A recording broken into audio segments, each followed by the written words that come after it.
Here's the key on this. Don't major in minor things. If you take up major time to do minor things, I'm telling you, you'll be behind the curve constantly. Here's what we learn in sales training. What's major time and what's minor time? Here's minor time, thinking about prospects. Here's minor time, making lists of prospects. Here's minor time, keeping books on prospects. Here's minor time, going to see the prospect. Here's minor time, evaluating the prospect after you've been there. That's all minor time. Here's major time, in the presence of the prospect. That's major time. And if you took a look, if you're in sales and you took a look at a week, you'd say, my gosh, I'm spending 90% of my time on the minor stuff and so little time on the major stuff in the presence of. How many hours in the presence of in my day? How many hours in the presence of during my sales week? Because the time that really counts is in the presence of the prospect. Majors and minors. Here's another key time management essential. Don't mistake movement for achievement. It's easy to get faked out by being busy. Guy comes home at night all exhausted, falls in the chair and says, oh, I've been going. Here's the big question. Doing what? It's not the going. Some people are going, and they're doing figure eights. Their progress is small. So don't mistake movement for achievement. Here's another one in sales we learned. Don't mistake courtesy for consent. If somebody's pleasant and they nod, you say, oh, they're going to buy. No, they're courteous. You can't mistake courtesy for consent.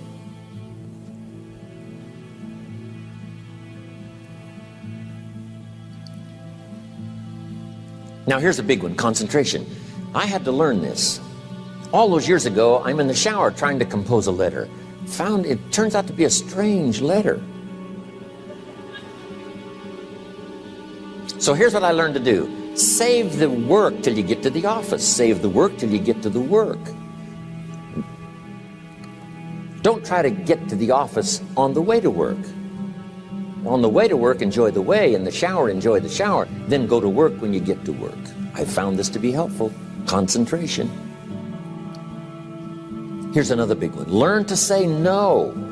I'm telling you, in such a social society we have now, it's so easy to try to be a nice person saying yes to everything. Find yourself overloaded. Now you got to call and make the, well, gosh, you know, all the time it takes to back out of something that you said yes to too quickly. Here's what might be better. I don't think so, but if that changes, I'll call you. Little things you can use not to overcommit yourself. My friend Ron Reynolds says, don't let your mouth overload your back. It's a good one. Now here's a big one on time management. When you work, when you play, don't mix the two.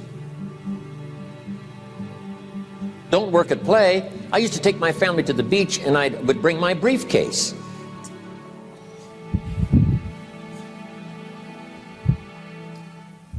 I learned not to do that.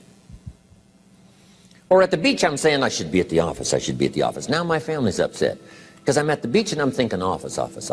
Now when I'm at the office, I'm thinking what? I got to get my family to the beach. So things are not going too well at the office because I'm thinking beach, and things are not going too well at the beach because I'm thinking office. Here's what I learned to do. At the beach, be at the beach. At the office, be at the office. When you work. When you play. Don't mix the two. Don't work at play. Now here's one of the most important ones. Don't play at work.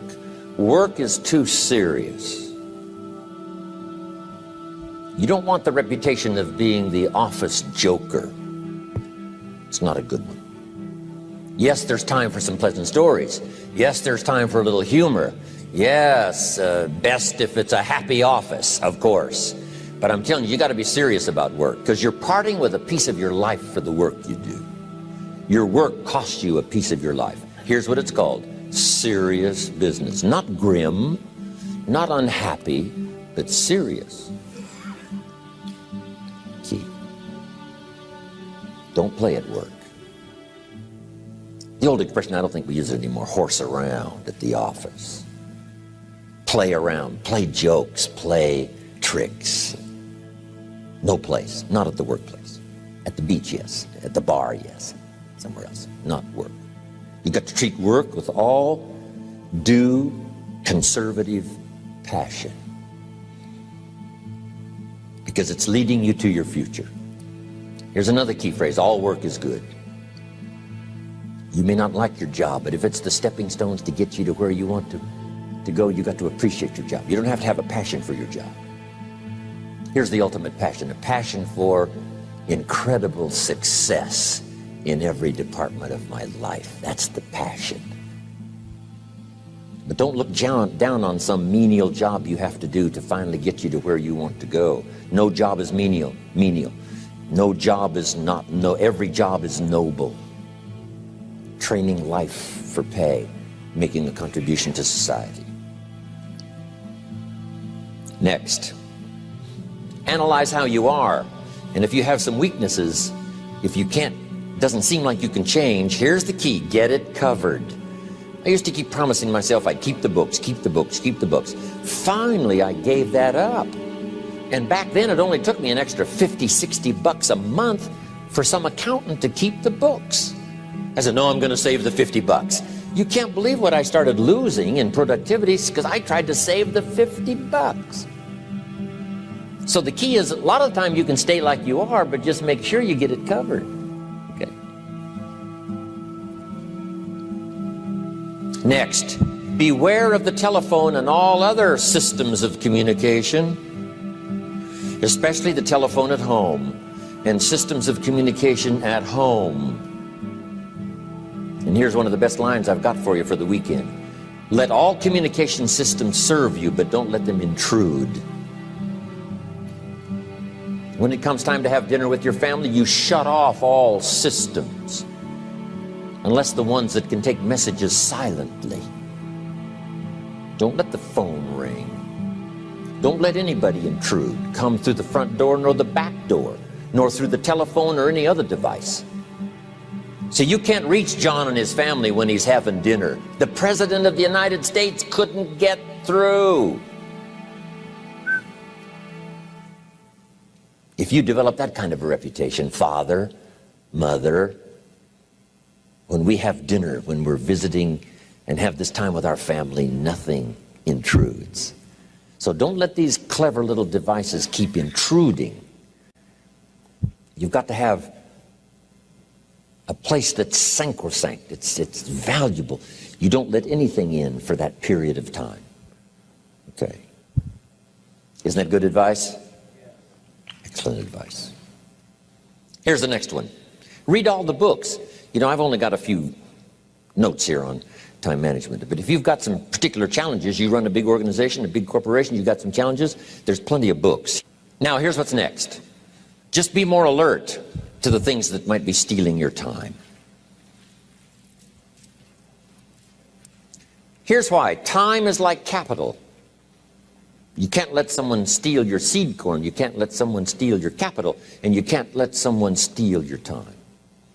You must designate your time. And some of the time that you designate, you must not let anyone steal. Casual time, you might let someone intrude and steal a little bit and take a little bit, but not serious time. Key. Next, one of the great time management savers is to learn to ask questions up front. Sometimes you talk to somebody for an hour, and then you ask questions and find out if you would have asked those questions up front, you could have saved yourself an hour. Asking questions up front helps you to get to the problem now. But if you just launch into some discourse, you might waste 30 minutes, waste an hour, when here's what you should have been talking about. After you finished an hour, you say, John, what's really the problem? He said, well, it's something personal. See, that's what you should have been talking about this whole hour. Key.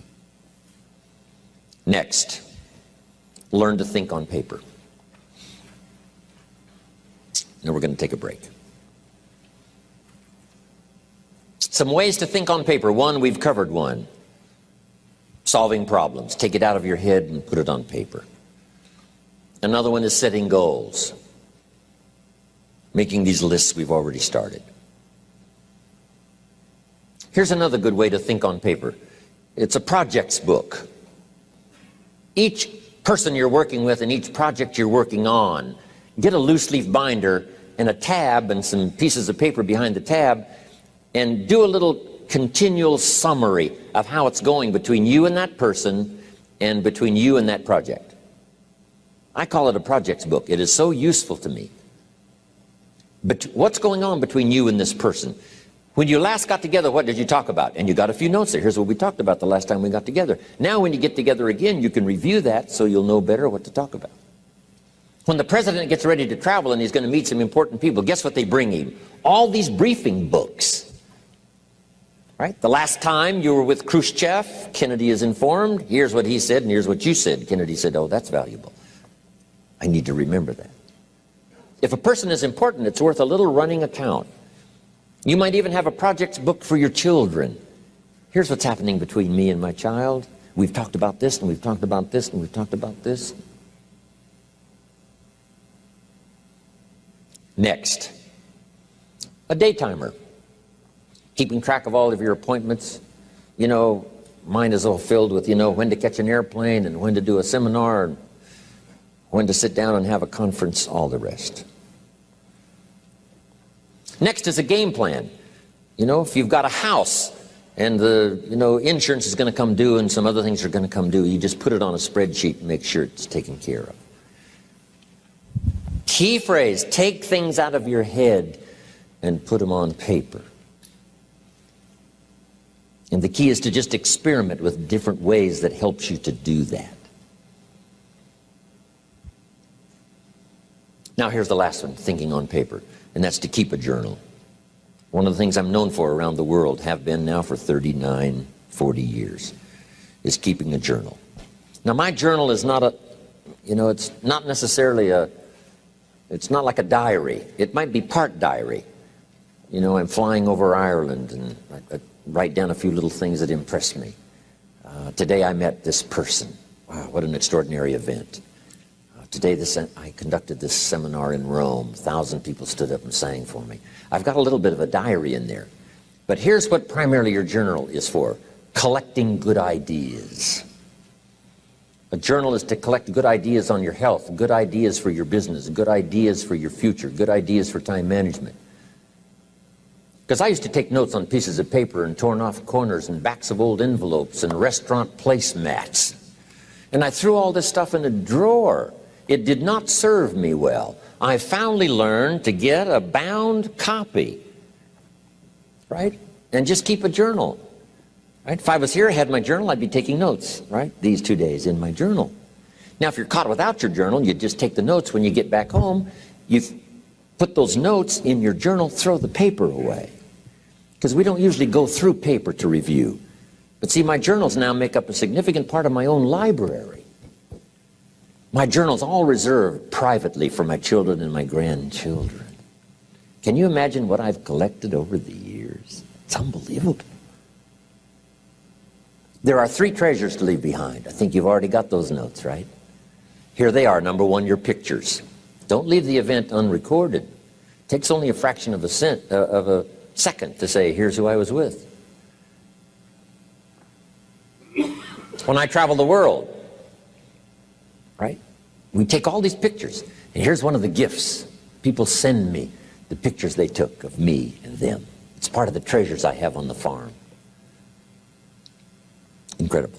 A picture's worth 1,000 words to describe the scene, the emotion, what happened. Say, wow, this was an extraordinary day for me when I met these people. Here's what they told me happened to them when they went to my seminar 10 years ago. Wow, the drama comes back if you've taken the pictures. It's one of the treasures to leave behind when you go. Remember the old photographs that we have now of, 100 years ago, 70, 80 years ago, just a few photographs? What would it be like if you had thousands of photographs of the past, of your history, your mother, your father, right? Grandparents?